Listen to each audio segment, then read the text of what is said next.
This is Bob Mayer, and welcome to my YouTube channel. What I'm going to cover right now is a very brief overview of the history of Area 51.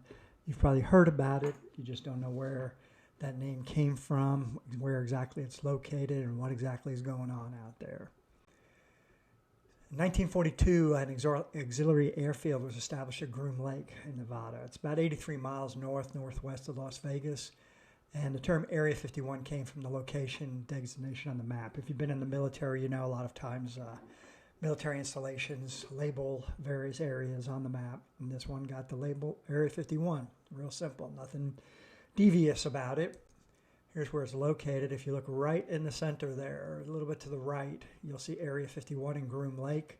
Las Vegas is in the bottom right along with Nellis Air Force Base. And you can see how huge the Nellis Air Force Base ranges. So they put it in the middle of a place really nobody wants to get to. And you really don't go by Area 51 unless you want to go by Area 51, as you can see by the roads there.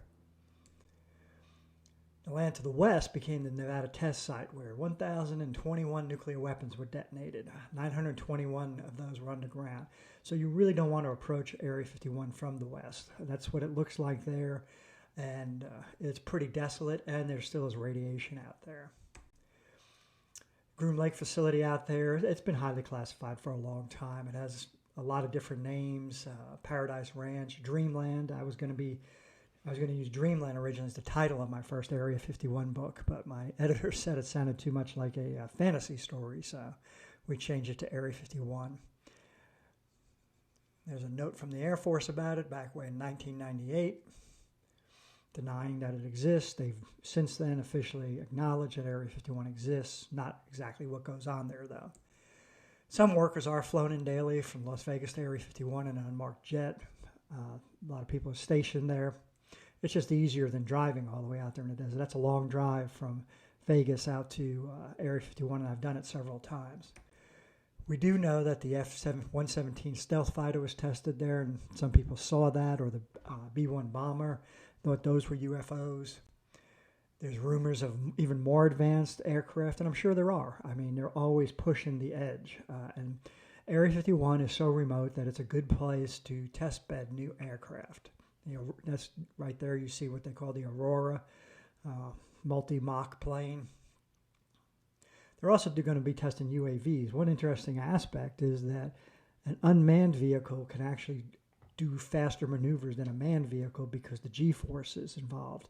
A human wouldn't be able to stand them. There's a lot of other rumors. It's isolated in the desert. You got Nuclear Wasteland to the west, one of the most secure places in the world. I went there a couple of years ago. I don't even know how many years ago, with a crew from the Sci-Fi Channel. We went up past the mailbox to the gate. You're not going to get arrested or anything as long as you don't go past the gate. And if you do, then they'll pick you up and turn you over to the local sheriff. Or if you go way too far in, maybe we'll never hear from you again. So the reason I wrote the Area 51 series is because we really don't know what's going on out there. So as a fiction writer, I could take it any direction I want to go with. And I have other presentations and videos on what exactly I wrote in that series.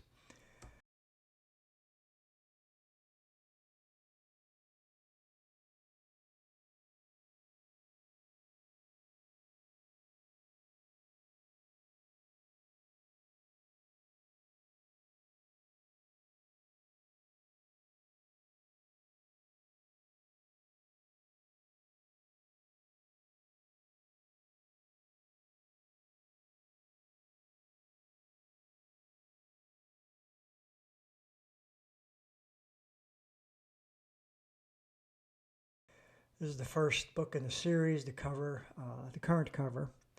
Originally, I wrote it under pen name Robert Doherty, and the reason I wrote in the pen names was really business decisions. I wrote, I think, 5 pen names for a while. This book sold over 1 million copies in trade paperback. Doherty's my mother's maiden name. That's why we used it. And that flying saucer that you see there, that's not in the book, which tells you a lot about publishing. The screenplay has been written by one of the developers of the original Alien movie, and we are now marketing as a series to the various streaming channels. Here's all the books so far. And here's the QR code if you want to go right there. We're pitching it as Indiana Jones meets The Expanse, which is really actually a very appropriate pitch. These are all my free slideshows and everything. And please subscribe to my YouTube channel. This is my background, and the QR code at the bottom is my website at bobmayer.com. Stay safe out there and stay informed.